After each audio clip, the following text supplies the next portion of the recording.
We're just going to have 10 minutes to think about the importance of pre-submission review and what us as the Research Support Service can do to help you and what your next steps might be.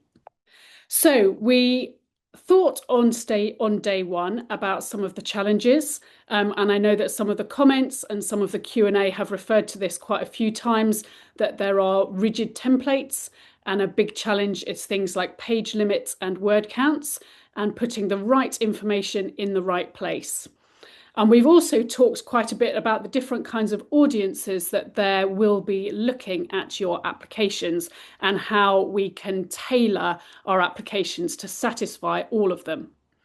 And we talked about the need for clear pointers, relevant information without waffle, how we make those arguments to justify the work, and how we appeal to the funder so in such a way that they'll be convinced that that's where they want to part with their money for your project. And we talked about the balance of having enough detail to really assure reviewers of the quality of the work and the deliverability of the work too. So we've talked a little bit right on day one about expert review, but in terms of review before you submit, that can be great for people who really do know the area. They'll know whether your background and your design are appropriate, whether you've included things like the most recent knowledge and what is known, and really what the knowledge gaps are. And so they can really help with that aspect of that detailed knowledge. But they're potentially a little bit less useful about stepping back and being able to talk with a funder voice, and what the funder might be looking for. So they absolutely have their place, but they may not give you the whole picture. So why you might not just want to concentrate on yourself and your own judgment or your immediate colleagues, they will be good as experts. They'll be enthusiastic for your topic, and hopefully they'll be happy to spend time reading your applications. But as I've mentioned, they may not understand the funding processes or the remits potentially of the funder that you're applying to. They might not want to hurt your feelings because they're going to have to see you over the next few weeks and months in your department. And they might be a bit too busy to really look in depth at your application. So that's where other people come in as an option for a general review.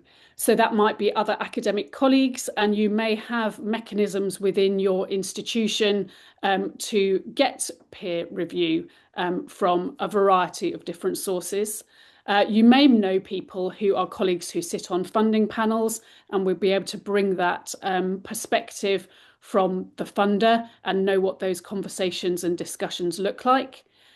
People who review for the scheme. So outside of the panels, many people review for funding schemes and will be able to give some insight into that process too. Colleagues who've had success with a funder may well be able to give some pointers about the things that they felt aided their success, and the impression that they had of that process. And they can give really good insight into that. And also other parts of NIHR and others. And we've also talked today about perhaps using your patient and public contributors as reviewers too. So the Research Support Service and how we can help you. We can help you think about the sources of funding and where you want to apply for funding in the first place. We know a lot about NIHR in particular because they fund us, and there are a lot of different schemes coming out, and NIHR is constantly evolving and trying to respond to the needs and where research is needed. And so we are often quite well kept up to date on what kind of schemes are going on or special sort of calls for funding. So we can help researchers think about where they might like to apply for funding. We can help you think in the first place about identifying and refining your research question. And we actually spend quite a lot of time with researchers right at that very early stage, thinking about how they can refine their research question into something that's answerable and that you can design research to answer. Designing the study, different types of research methods, which we talked about a bit yesterday, patient and public involvement, and research inclusion, identifying collaborators. We can help you think about who you need on a team so that your team looks strong and can deliver the work that you want. And we may be able to use our contacts to help you identify some collaborators. We can give some advice on the common pitfalls that we see, and we know that NIHR and other funders aren't keen on. And we can help you interpret the feedback that comes back from funding panels. So funding panels are often very, very polite, and we can help you work out what they might mean and what they're hoping to get from you with the funding, with the feedback that they give. We can also help you with the overall presentation, and in a way that is what this 3 days has been about, and we can help give you pointers and help you refine that. And we're available to all researchers in England who are working within the remit of NIHR. So even if you're not applying to NIHR itself, as long as the work you're doing would be in its remit, we can help you. So the kinds of things that we will help you look at, which is again what we talked about on day one, is your study actually in scope? Is it going to be within remit and not be sort of thrown out right at scrutiny at the start? Are you doing what the guidance asks? So we're very familiar with that and can help you spot that. Do you have a clear lay and scientific summaries, and how can those be improved? Have you demonstrated the need for your work? Have you shown the relevance to the funder, and do you have a persuasive argument that you are making so that you really can show off the work you want to do to its best? Have you done any necessary feasibility or pilot work? Does that need to come first? And do you have really clear research questions, aims, and objectives? And obviously with all of these questions, we come with fresh eyes, and we are, here very much to support. So we are in no way your competitors, because we are just advisors, and what we really want to see is for you to succeed. So we can help you think about the appropriate study design, whether you've described your interventions well, and what is your sort of comparator intervention, if that's appropriate for the kind of work that you're doing. Are all your methods and procedures clear? And have you managed to link across your application what your questions are, what your aims and your objectives, your methods and your analysis, so that it all hangs together really nicely and gives confidence to a reviewer? Have you got your public contributors or any other involvement that looks appropriate for the work that you are doing? And have you consulted all the right kind of experts? Have you got all that input that you need from a multidisciplinary team? So we can help you think about all of those different things.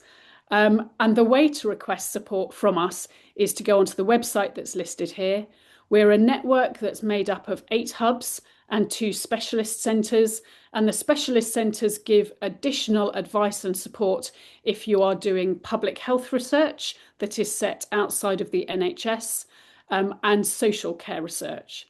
So as it happens, Southampton and Partners, we have one of the specialist centres in public health, but you can, make your request to any of the hubs or the specialist centres via that website. And what we often offer is a variety of different formats to suit you. So we can have one-to-one meetings. We have things which we call research design advisory panels, where a group of us from different multi-methodologies will get together and discuss with you your project. And the idea of that is it's a constructive discussion to help you sort of think about a whole variety of issues all in one go. We do various versions of reviewing your application pre-submission, and we can provide practice mock interviews if you need to be interviewed for, say, a fellowship award.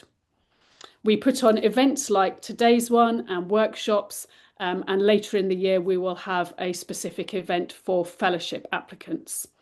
And we do have resources and guides, and some of those have been mentioned today. And again, if you look on that website, there are some links there. So all of that is available to you. We'd love to hear from you, and we'd be very keen to work with you and support you with your applications going forward. Sophie mentioned this book, that some of the content that we've used over the last 3 days originally came from. So you may find that book of interest. And what we really hope is that your work will go from the picture on the left, maybe a little bit muddled, maybe a little bit unclear, but you can see a few hints of something nice coming out, to something that's fully formed, that is beautiful, that is coherent, and that ultimately a funder will enjoy reading and decide it's really important and that they want to fund it.